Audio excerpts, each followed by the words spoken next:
Time had lost meaning in Felicity's mind. It was torture, she knew it was. The Reaper had to give the order to confine her in near absolute isolation. A whole brig wing just to herself, secluded in her claustrophobic cell. She was forever watched over, but the AI never answered her calls, and the guards never spoke a word. At least, not directly at her. She honestly didn't know what was worse, being ignored so completely, or the mocking glares and smirks on her guards whenever they gave her a second-long glance every now and again. The princess was cruel in more ways than one, petty, cowardly, and infinitely vindictive. She couldn't escape her, even in her dreams, a looming shadow ready to devour her. And yet that paled in comparison to the dark abyss reflected in the eyes of the man she'd unleashed upon her. With Wyatt Staples, subtlety was unneeded. That man was a beast wearing the skin of a human. If the Reaper was a looking shadow, and the Bloodrend a grasping hand ready to crush any foe, then the Wolfhound was a predator ready to tear the heart out of anyone the violet-eyed skank felt like eliminating. Only her hatred toward the blonde woman kept her sane, and the knowledge that she could yet inflict a wound kept her heart warm and beating. Felicity looked up when steps echoed in the distance. Multiple steps. Something was happening. Treacherously, she allowed herself to believe that the ship had been boarded and she'd be rescued. But her betraying hope stabbed her in the heart when she noticed that no emergency lights had been turned on. No alarms blared. This was something different. A few seconds later, she saw a group of Marines reach her cell. The leading man, she noticed, wasn't a Marine. His armor was neatly polished and bore the colors of House Draymore as he proudly bore his lord's sigil pinned to his chest. She was staring at an honor guard. Her eyes widened, and a gasp escaped her throat.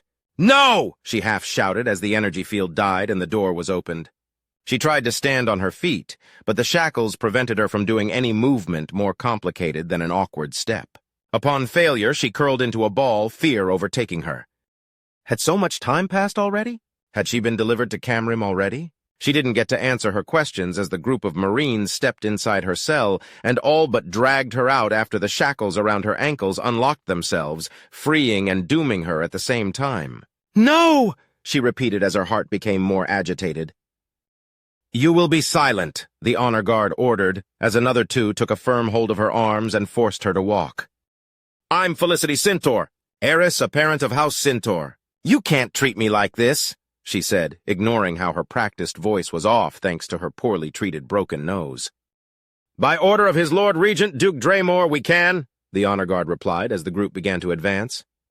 Felicity tried to protest again, but one of the Marines placed something against her mouth, and a moment later, a mouthpiece attached to half her face, silencing her. Angered and still refusing to accept her coming fate, she tried to free herself from their grasp, but to no avail. She was much weaker than they were, and her injured arm protested against the strain.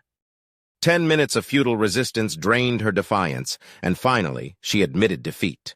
Disgraced, Felicity could only watch in confusion as she was quietly moved out of the diplomatic vessel of House Ferentis and transferred to an awaiting shuttle. The ship had docked with what had to be a massive station at the very least. That much was clear, but she knew for a fact it wasn't any of the stations surrounding Camrim or its moons. As she was being loaded up to the shuttle, she saw the sigil of House Ishtal on its side, a 10-pointed star with a cybernetic eye at its center. Realization came to her as she was forced to sit down, strapped tightly to her seat. She was in the Alba system, and she was, with all due likelihood, going to be transported down to Morningstar, the capital world of House Ishtal. Dread filled her veins, turning her blood into permafrost as another realization followed. His Lord Regent was waiting for her. The message was clear. He was there. He was in Morningstar. He had come from Camrim to deal with her, personally. Felicity wanted to scream, curse, and cry at the same time, but her body only trembled. Age-old instincts coming to the surface in recognition of something terrible coming her way. Something she'd be unable to stop, dodge, or mitigate meaningfully. The trip down to the planet passed within the blink of an eye. Before she knew it, she was forced to her feet once more and forced to march. The vibrant, deep blue sky that the white dwarf star gave the world met her gaze. Alba's soft but warm rays against her skin delivered a momentary reprieve from all her worries, fears, and regrets. It was a most welcome, if brief, sensation. Alas, it was cut down far too quickly as the grand palace of House Ishtal caught her attention, and the plethora of people pointing at her, some in mockery, some in disdain, some in disgust, all in contempt. Her heart sank. This wasn't something the Lord Regent would do, publicly shaming her. No, this was the will of another. Who was responsible wasn't a mystery. Not to her. Felicity gritted her teeth as hurtful comments, sneering glares, and poisonous remarks reached her ears. There wasn't even an attempt made to deflect or hide their intentions. Her already shattered pride and ego were further torn apart, sinking her into depths she didn't think existed. Even light years away, the sadistic whore found a way to sink her deeper and deeper into a hole of shame from which there would be no escape. After being paraded for what felt like an era, Felicity was guided to a pair of exquisitely made and adorned doors, tall, thick, and ostentatious, engraved with achievements, gems, precious metals, and so many decorations, it would take her several minutes to absorb and contemplate the fine detail of such magnificence properly. Instead, she was all but shoved inside as the doors opened to reveal a large room. At the center, a lonely podium was present, surrounded by elevated stands and a series of booths. Judging eyes glared at her from all directions. Some were present in the flesh, and others were present through screens. She recognized many on those screens. Esteban Wunder, head of House Wunder, alongside his wife Natalia Wunder and his brother Rodrigo.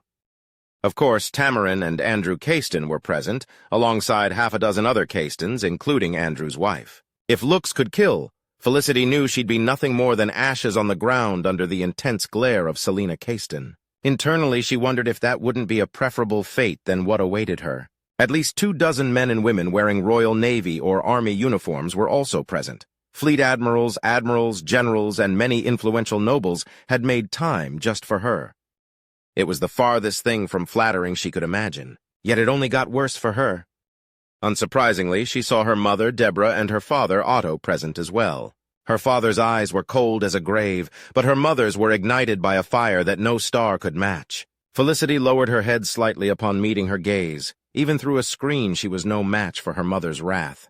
Not content with that, she also found the contemptuous gazes of several of her relatives, cousins, aunts, and uncles, all summoned by her mother to bear witness to her humiliation. Other heads from prominent minor houses were also present, but all of those eyes paled compared to the nobles there to glare at her in the flesh. 24 members of House Ishtal were seated across 2 booths, with Maurice Ishtal sharing a higher booth with, much to her shock, Patrick Anderson and her cousin Federico Cintor. The latter did not attempt to hide his smugness, and his gaze held no contempt or pity, only mocking superiority. She glared at him, but that only made him smile more. She could see it in his eyes how much he was enjoying witnessing her downfall. Curse him, Felicity thought bitterly. He'd risen where she'd failed. It wasn't fair, yet it was all too real.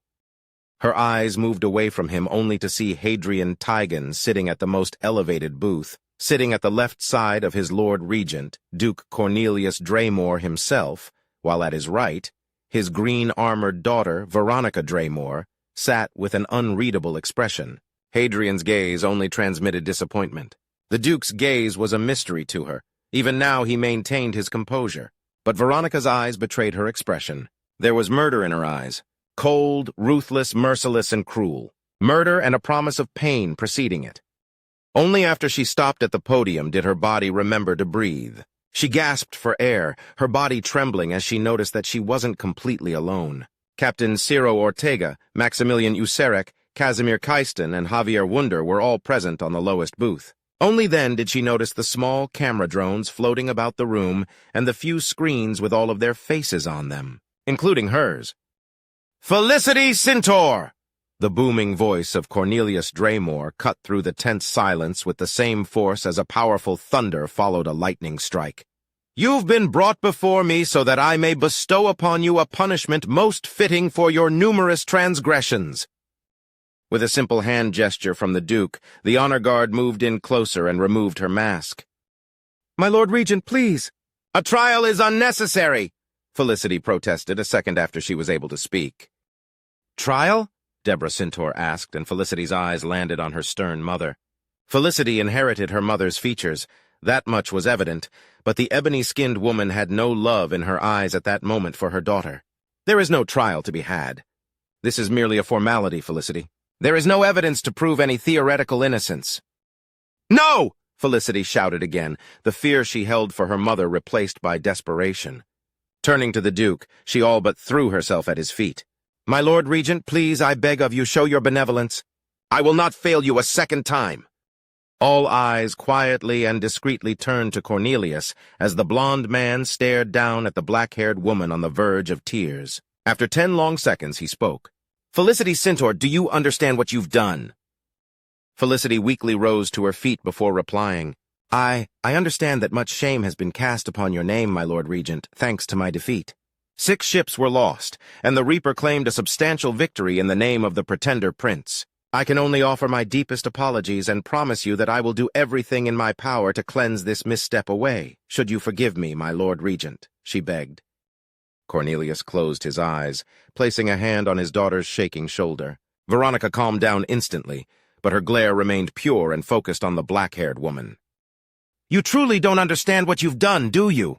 Cornelius began, opening his eyes, paralyzing Felicity where she stood. "Do you believe me to be so vain?" he asked, casting a cold, tangible silence in the room for several long moments. "Your Majesty?" Felicity asked, confused and afraid. "I sent you on a significant but safe diplomatic mission to gain House Ferentis's support and recognition. Failing that, it was your duty to secure an advantage that would benefit our cause and hinder my nephew. This, marginally speaking, you've accomplished," Cornelius said, choosing not to mention that Felicity's victory was but a minor, if costly one, and only achieved because his niece, Clara, allowed it to happen. In that, he couldn't blame Felicity. Very few could ever hope to pose a challenge to his favored niece. Felicity had been outmatched from the very start. Things would have been much different if she had faced someone other than Clara. "However, you overreached the confidence I placed in you. I can understand, and I even applaud your initiative to track my niece and shadow her movements. This is where all praise ends, Felicity." His eyes narrowed. Felicity trembled. "My lie—" "Silence!" Hadrian bellowed. "His Lord Regent is speaking." Cornelius allowed a moment to pass before continuing. "You perceived an insult done to you by Princess Clara Astor. You allowed your ego to override your critical thinking. Your arrogance blinded you, setting yourself on a path for personal revenge. To right a wrong in your mind," he pointed a finger at her, "and claimed that you were doing it in my name, honor and glory." He continued without allowing her to beg or interrupt him again. "At every turn your retinue weighed the risks, accepting them as plausible but never desiring to claim my niece's head outright. A chance of victory was possible. This I recognize. However, when you arrived in the Hastrung system, you began to overrule them and fully use your authority to carry forth your vengeance. You lied, manipulated, and forced the men and women under you to obey without hesitation, and sparing not a moment to heed the advice of those with more experience than you in the field of combat." Cornelius lowered his hand, his usually unshakable expression cracking to show his displeasure with a frown and a displeased grimace. Unable to see reason and ignoring the pleas for retreat, you charged forth. What was the result of your pointless bravado? 2 ships and 1,078 lives lost against the Drazen. He paused for a moment. If you had chosen to retreat at this point, your punishment would have been great, but not condemnation. But how could you, Felicity Cintor, allow your hated enemies to survive? Furthermore, as if your monumental blunder wasn't colossal at this point, you decided to use Casimir Caiston to broadcast a provocative and insulting terms of surrender. Your prose does not blind me. "You aim to kill them all, and in doing so, salve your wounded pride," he declared, slamming a fist on the booth's edge, surprising everyone. Felicity fell to the ground, her legs no longer supporting her weight. "What did it gain you?" "You were bested. The lone wolf in service to House Cintor was defeated. A justified mutiny was conducted by Javier Wunder, further crippling your already breaking forces. Casimir Caiston was maimed. The rest of your fleet was captured," he spat angrily, slamming his fist for a second time. "And over 2,000 lives were lost. All because of your infantile, petulant, short-sighted, ego-driven actions, Felicity." My lord, I... Felicity tried to speak to say anything in her defense, but words failed her. Letting out a deep exhale that rumbled in his chest, Cornelius regained most of his composure as he continued. "I'm not an idealistic fool. Losses are inevitable in conflicts of power. Sacrifices are expected to occur.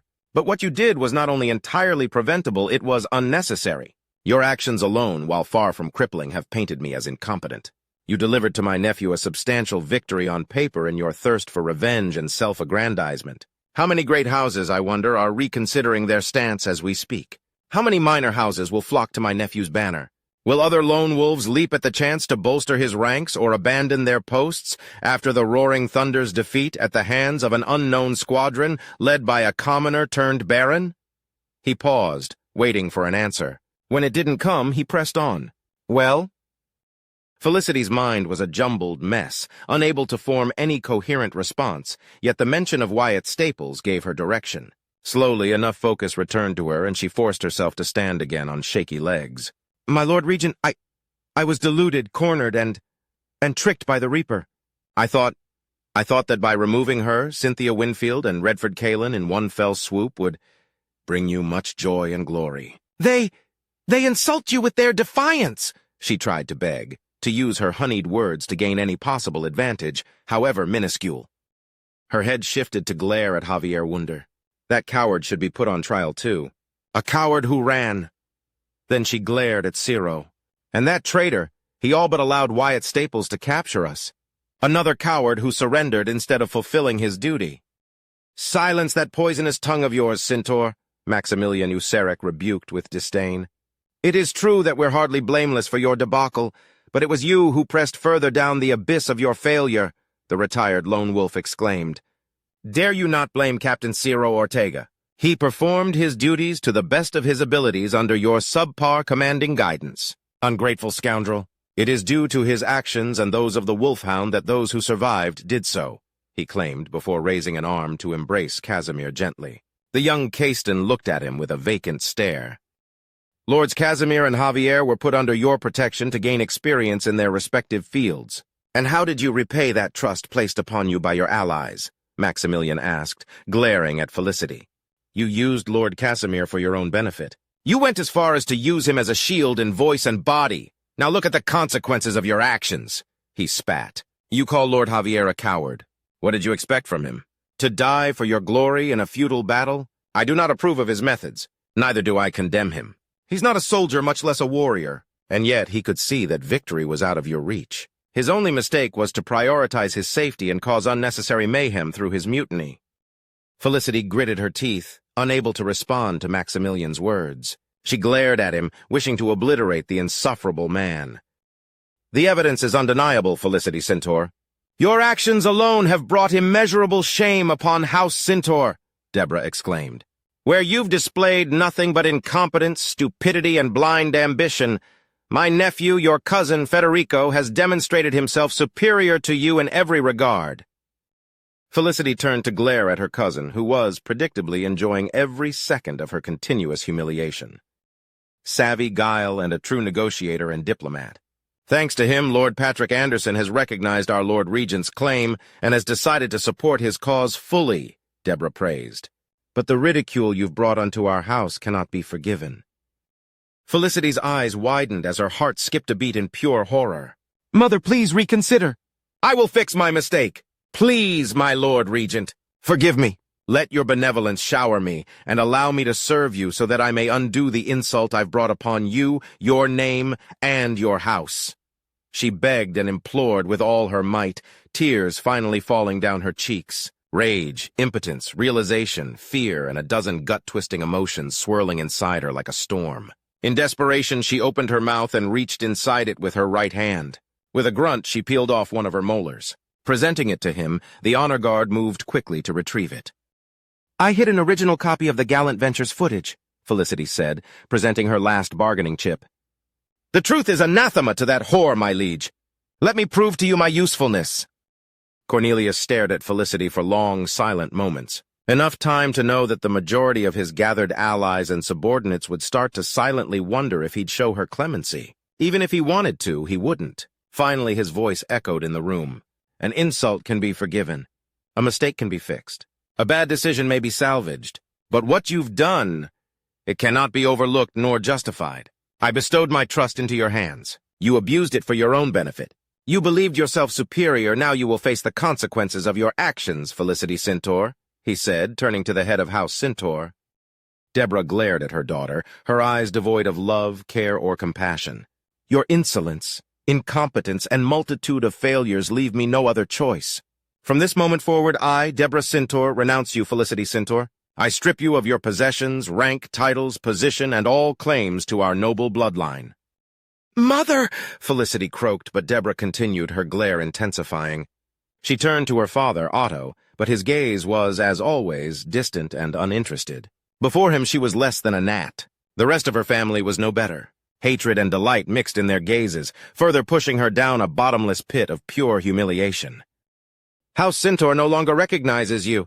I no longer recognize you as my daughter. All records of your existence will be purged and removed. Your name will only be remembered in infamy and as a cautionary tale for those who come after. There will be no legacy for you to carve or embrace. Oblivion awaits you. You will not be mourned nor missed," Deborah declared cruelly, her intense honey-colored eyes fixated on the woman who was once her favored daughter. Again Felicity collapsed, her mind barely able to process everything happening. She was now destitute, hated, and unrecognized by her house. She had nothing left now. Even her small victory had turned to ashes, leaving nothing in its wake but ruination. "What was my mistake?" she asked herself. No answer came. "My Lord Regent," Deborah continued, causing Felicity to look up weakly. "This vile criminal is yours to punish. House Cintor has no interest in her anymore. May this be proof of our loyalty." "So it does.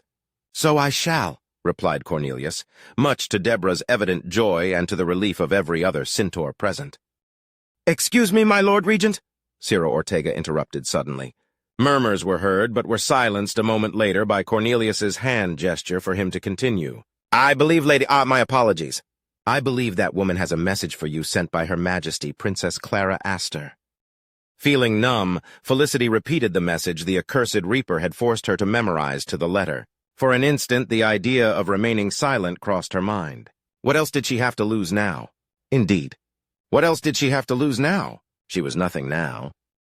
"Duke Cornelius Draymore, traitor to the Principality, your ambitions will never see fruition. Victory has eluded you now and will forevermore.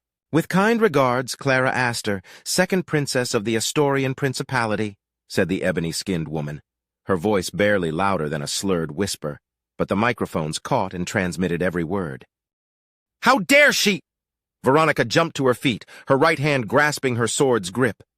Mirroring her indignation, several gasps of outrage were heard. Still, a raised hand from her father silenced them all before the room devolved into a cacophony of insults and pointless demands. Glaring at the woman, she sat down, obeying her father's command.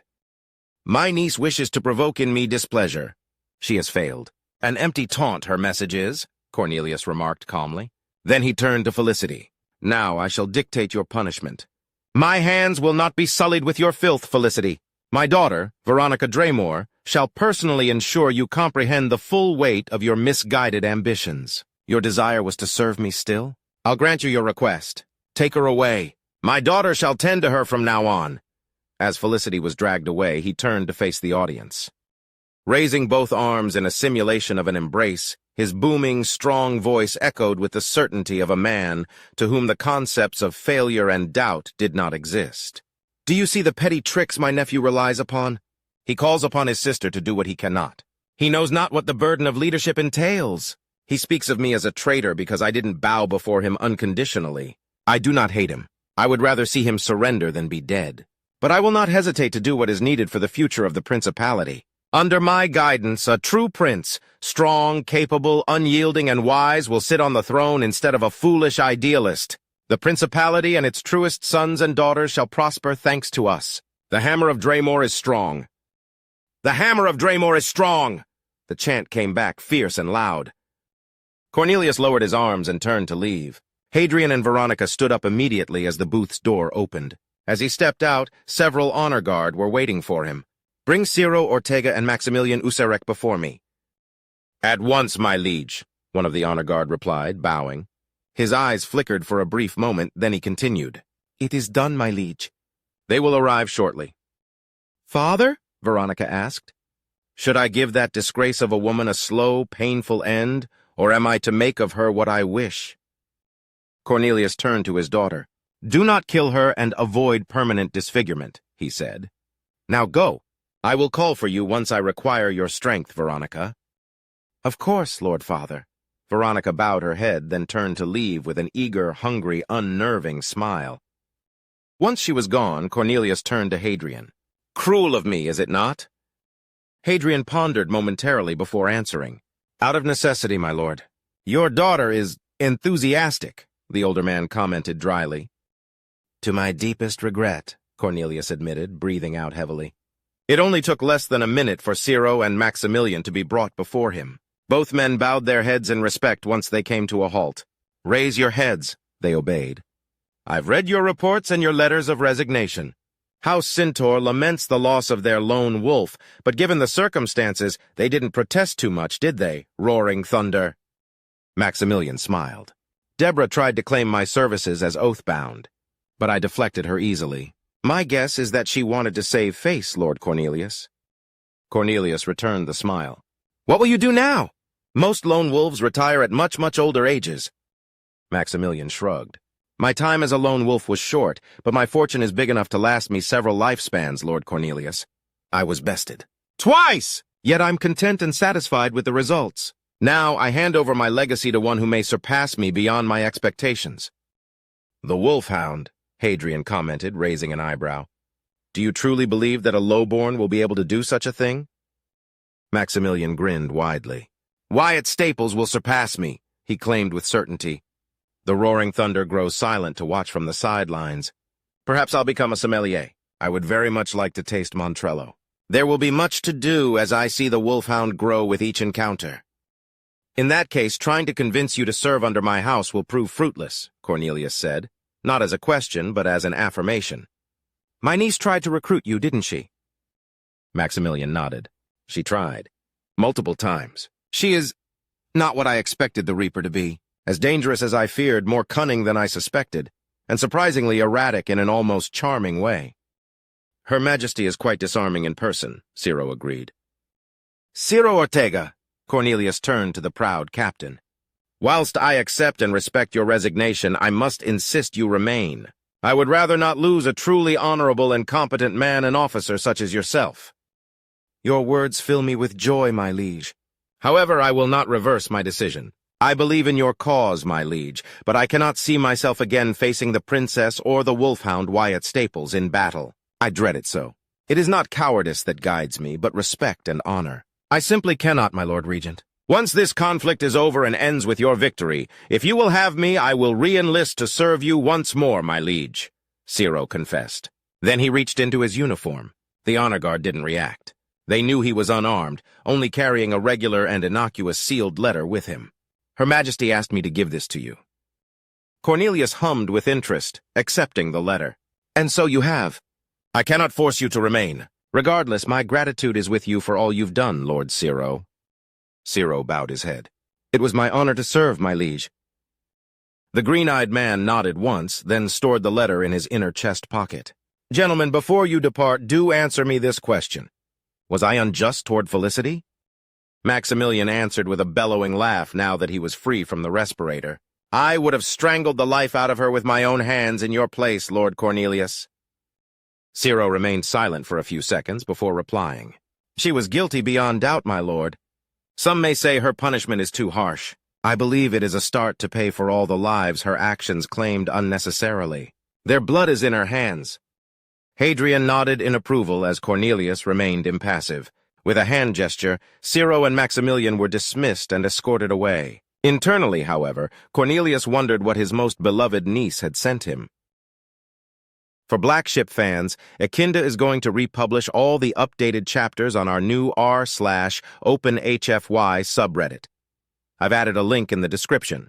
Please upvote Chapter 1 and follow the subreddit to be able to read the full story in text form. Several chapters will be added every week. See you there.